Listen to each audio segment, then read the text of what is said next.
All right, so today I just got in my new kit from Lomography. They just released fairly recently a new at-home development kit for 35mm, which I'm actually pretty excited about. I do a lot of at-home development, especially for black and white. But to say that doing it is easy, it's simple, but it's not necessarily easy depending on what you're dealing with. But so the whole shtick with the lomography thing is that it's supposed to be able to actually do development in daylight. Obviously, you're not exposing your film to daylight, but the cartridge, the tank itself, has a little winder in it that you can actually take a roll of 35mm, put it in, load it up, and actually, not have to go into a dark bag or dark room. No changing bag. Oh, it actually has a film retriever. I didn't need a... Okay, that's added bonus. Didn't realize it would come with a film retriever.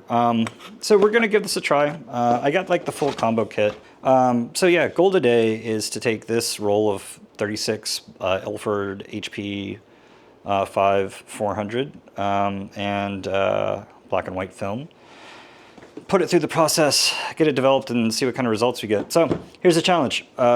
This entire roll was taken with this guy, an old Minolta Freedom Zoom 90X. I think I picked this up for $5 at a antique shop. It is an old school point and shoot, but one of the cool things is it can actually go out to 90mm. So it has like a built-in zoom. That was $5, and I thought, what the hell? May as well give it a try. So here's the challenge, right? We're going to be developing this. I've never developed film from what's come out of this camera before. So if it doesn't come out, I'm not necessarily going to be able to blame the development kit. That's going to really be my own fault for using an untested camera for this, but let's give it a go. So first things first, we've got, this actually reminds me quite a bit of like steam buns or something I'd use in cooking. That's kind of interesting. Yeah, it has like old school latches. So that's kind of neat. Woo, as that goes flying. It's tiny. It's much smaller than I was expecting. So I'm used to using, I guess, tubs that can also do 120. This guy can only do 35. Whee! So we'll have to see how that all works out. Here is our film retriever. I don't know if I'll use this over my mat or not. I mean, they're all the same. But it's actually cool. This one has little logos on it. I'm not quite sure what they stand for, but essentially you put this one in, reel until you hear a click, do that, and then pull out, and you should get your film retrieved. Should be the exact same process here. So we'll see how it works. We can give it a try. So ended up grabbing my laptop so we can read through the actual instruction manual. Pull out the film holster by holding the indicating rewinding knob 11.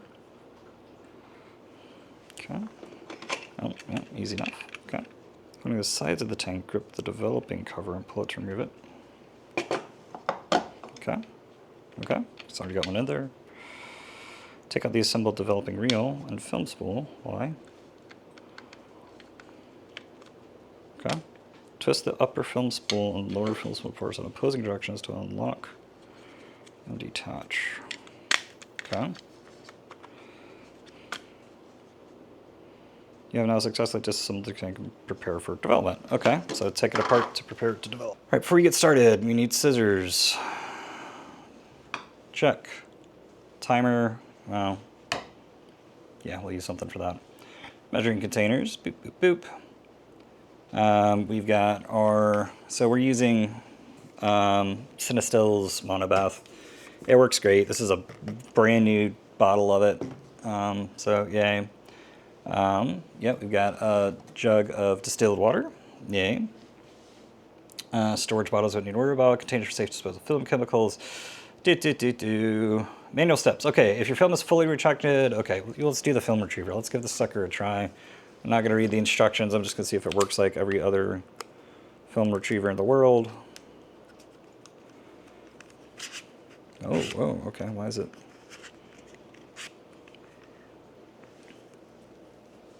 See if we can get the, oh, there's a click. Oh, looks like we got it on the first try. Yeah, baby. All right. Okay, so it does want me to cut. So that's a critical part. I was kind of hoping I wouldn't have to. I don't know why. It's not a big deal. So we'll cut that. Even it out. Then it wants us to cut corners. So we're going to cut a little 45-degree angle onto each side. Boop. Boop. All right, so align the notches. Connect the two parts, already done. All right, insert the developing reel into lower. Okay, why'd you have me take it apart if you're just gonna have me put it back together? Okay, insert developing reel shaft into the lower film spool, ensuring you align the red triangle on the bottom of the lower film spool with a gray triangle. There's red on both. Oh, there we go. There's a gray triangle. So point at that? Okay, so we're gonna line this guy up. Okay, slide in, looking from below. What's below? Turn anti-clockwise. There we go, locked in place. Gray triangle in the large notch of the developing reel shaft should now match the red triangle. Yep, okay. So gray, red, got it. That's a cool check. Assembled back into the tank. Back you go.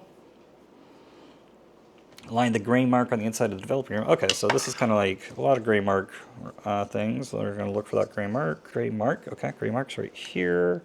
Super hard to see. But the gray mark on the top of the developing reel shaft.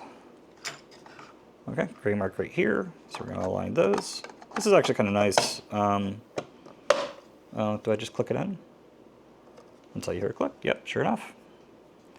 All right, pull open the pressure plate on the film holder. We're going to do that. Pressure plate being here. Yep. Pull it open. So I see this. So it looks like maybe we pull. Okay, we pull from here. Okay. That's opened. Insert the prepared film canister into the slot. So we're going to have, if we rotate like this, we're going to be putting the top in here. And it slides right in. Okay. Insert the prepared film. Blah, blah, blah, blah. We're gonna, looks like we're going to slide this under. Okay. Close the pressure. It's not directed shown. Then feed the film leader into the opening. Close the pressure plate and turn the rewind key knob to adjust the film leader. You should only see a tiny part of the film leader protruding from the okay, so we're gonna rewind. Okay, this is pretty cool. Tiny part, teeny tiny part. Okay. Ensure the cutter knob is in the unlock. Oh, geez, okay, David. Unlock position first. Insert, then lock it. Help if I read instructions. Insert the crank knob into the crank socket. Sure. Okay. Turn the film loading plate until it stops. Okay, this is the part that I'm the most interested in. One of my least favorite things to do is to load a spool in a dark bag. It gets hung up, it gets caught. It's just very frustrating. I'm never sure if I'm damaging. So here's what we're gonna do. We're gonna crank away and see what happens. See, that doesn't sound like it's actually cranking. Should I see this be turning until it stops? Yep, so it was turning for a little bit. It's not anymore. See, this makes me nervous.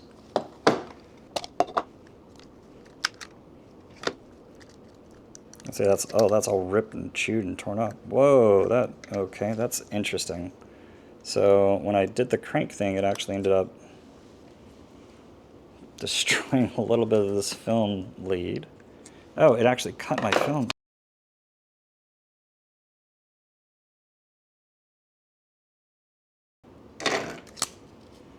Yeah, so it got about that far.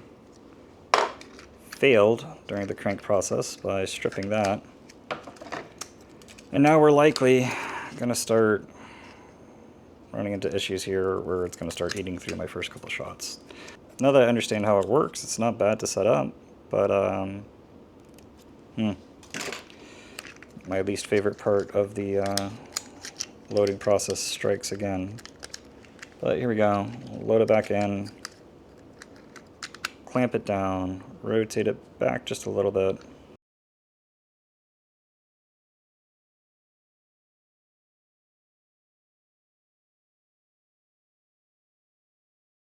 So I will say, this whole setup, now that I've done it once, wildly easy to do. It shouldn't take long to actually get it, but this part worries me a lot. So let's try it again. We are going to crank away. Nope, stripped it again immediately.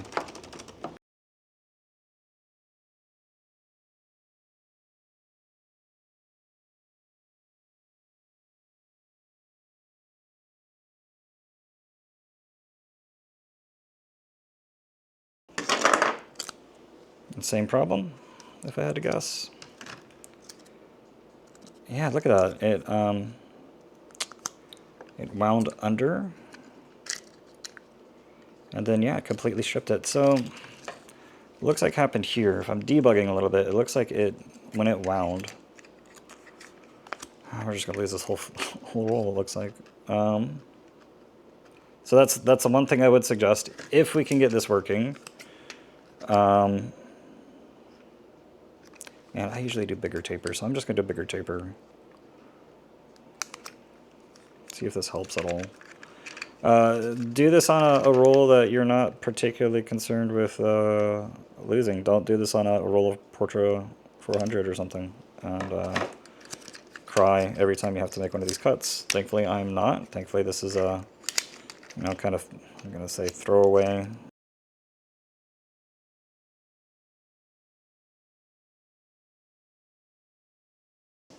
We're going to close this.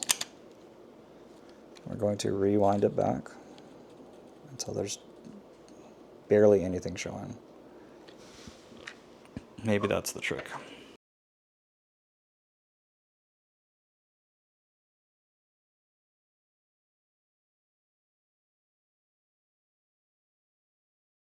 Okay, let's try it again. Lock it in place. Put the crank in. There we go. Bigger taper. Barely showing it. Seems to have fixed. Okay. Yay. So there's my tip. Bigger taper and make sure barely any of the film is visible. What looks like is happening is if this has too much out, it's hitting on the crank, pushing, causing this to jam. And then as it tries to go, that's what's actually causing the stripped little, yeah, here we go, these little stripped cogs. So a little debugging help. Hopefully I can save you the loss of a couple frames. But we're going to keep spinning, and I think the instruction state is going to do that. Rotate the knob to turn the film loading tape till it stops to load the film. Okay. Okay, rewind knob is still spinning. Oh.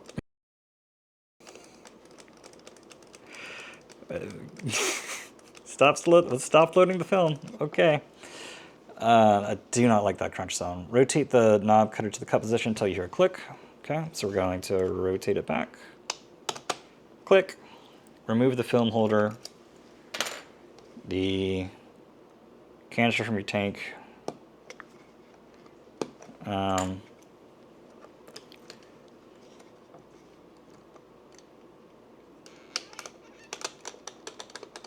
Okay. There we go. All right, so that part's done. Let's just follow the instructions. Let's not, the instructions are saying do X, Y, and Z. Let's not try to reinvent the wheel. Let's do exactly as it says. 350 milliliters. Here we go.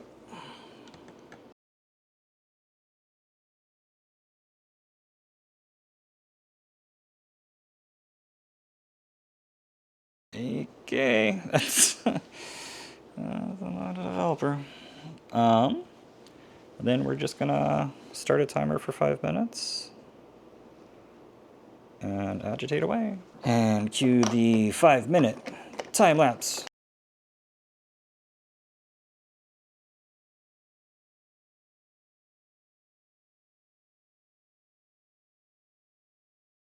Okay, about a minute left.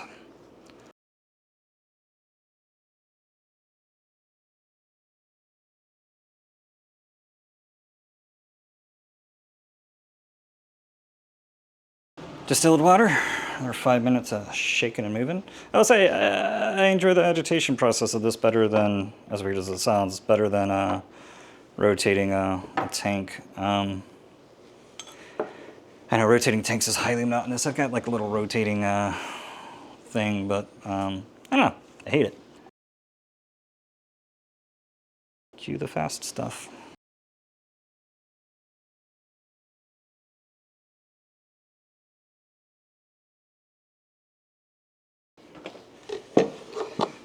All right, so make sure we follow the instructions for getting it out. Don't want to screw anything up there. Okay, pour everything out. Remove the metal buckle, blah, blah, blah. Take out the developing reel.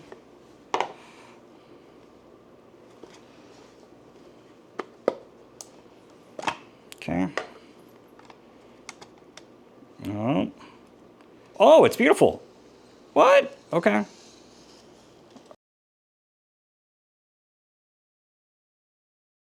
All right. Let's go. Let's go, let's go. This actually looks pretty goddamn good. Yeah, I lost my first and half of my second. But looking pretty good. Looking really good, actually. This is exciting. Well, yeah, really easy to do once you figure out the quirks. Definitely recommend it, I think. It's certainly easier than a Jobo tank and shoving it back, shoving it in a bag and hoping for the best. Yeah, congrats, lomography. You guys did a pretty good job. It's a pretty neat little system. Like I said, one thing I would caution people about is whenever you're loading this up, make sure that you get a more tapered lead and that you only show the teeniest, tiniest little edge. So cool. Looking forward to playing with this a little bit more. I'll maybe next I'll post a little video of the Digitaliza Max. So cool. Thanks for hanging out.